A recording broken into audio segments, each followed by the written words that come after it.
राधे राधे दोस्तों, आप सभी को अजय एकादशी की हार्दिक शुभकामनाएं। आज हम सुनेंगे एकादशी व्रत कथा। उससे पहले अगर आप हमारे चैनल पर पहली बार आए हैं तो प्लीज़ हमारे चैनल को सब्सक्राइब जरूर करें और साथ ही बेल आइकन को प्रेस करें ताकि आने वाली हर भक्ति वीडियो आप सभी दोस्तों तक जरूर पहुँचे। आइए सुनते हैं अजय एकादशी का महत्व क्या है। अर्जुन ने कहा, हे पुंडरीकाक्ष, मैंने श्रवण शुक्ल एकादशी अर्थात पुत्रदा एकादशी का सविस्तार वर्णन सुना। आप कृपया करके मुझे भाद्रपद माह के कृष्ण पक्ष की एकादशी के विषय में भी बतलाइए।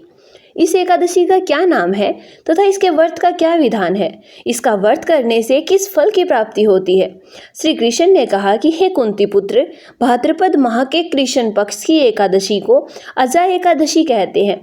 इसका व्रत करने से सभी पाप नष्ट हो जाते हैं। इस लोक और परलोक में मदद करने वाली इस एकादशी व्रत के समान संसार में दूसरा और कोई व्रत नहीं है। आइए सुनते हैं अजय एकादशी व्रत कथा क्या है। अब ध्यानपूर्वक इस एकादशी का माहात्म्य श्रवण पूर्वक सुनो। पौराणिक काल में भगवान श्री राम के वंश में अयोध्या नगरी में एक चक्रवर्ती राजा हरिश्चंद्र नाम के एक राजा हुए थे। राजा अपनी सत्यनिष्ठा और ईमानदारी के लिए प्रसिद्ध थे। एक बार देवताओं ने इनकी परीक्षा लेने की योजना बनाई। राजा ने स्वप्न में देखा कि ऋषि विश्वामित्र को उन्होंने अपना राजपाट दान कर दिया है।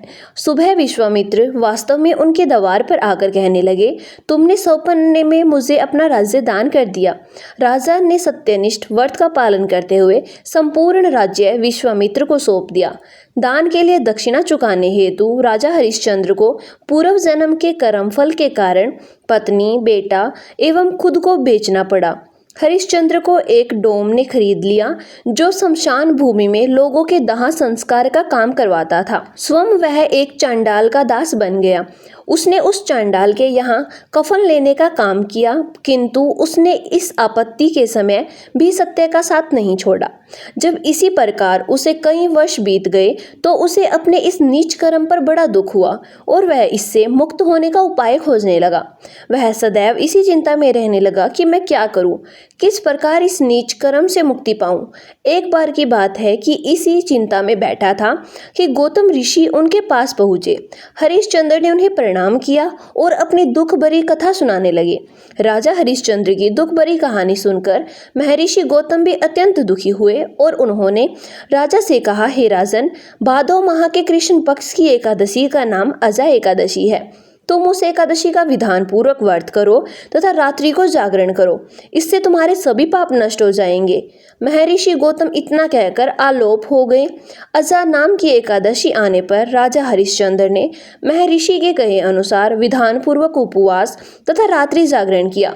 इस व्रत के प्रभाव से राजा के सभी पाप नष्ट हो गए। उस समय स्वर्ग में नगाड़े बजने लगे तथा पुष्पों की वर्षा होने लगी। उन्होंने अपने सामने विष्णु, महेश तथा देवेंद्र आदि देवताओं को खड़ा पाया। उन्होंने अपने मृतक पुत्र को जीवित तथा अपनी पत्नी को राजसी वस्त्र तथा आभूषणों से परिपूर्ण देखा।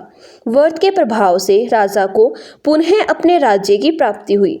वास्तव में एक ऋषि ने राजा की परीक्षा लेने के लिए यह सब कौतुक किया था, परंतु अजय एकादशी के व्रत के प्रभाव से ऋषि द्वारा रची गई सारी माया समाप्त हो गई और अंत समय में हरिश्चंद्र अपने परिवार सहित स्वर्गलोक को चला गया।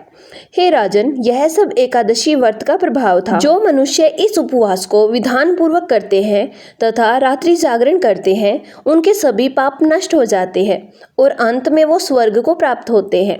इस एकादशी व्रत की कथा के श्रवण मात्र से ही अश्वमेघ यज्ञ के फल की प्राप्ति हो जाती है। तो भक्तों, प्रेम से बोलिए जय श्री हरि विष्णु भगवान की जय, एकादशी माता की जय। आशा करते हो कि आपको यह कथा अच्छी लगी होगी। अगर आप हमारे चैनल पर जुड़ना चाहते हैं तो प्लीज़ हमारे चैनल को सब्सक्राइब जरूर करें ताकि आने वाली हर ज्ञानवर्धक वीडियो आप सभी दोस्तों तक जरूर पहुँचे। राधे कृष्णा।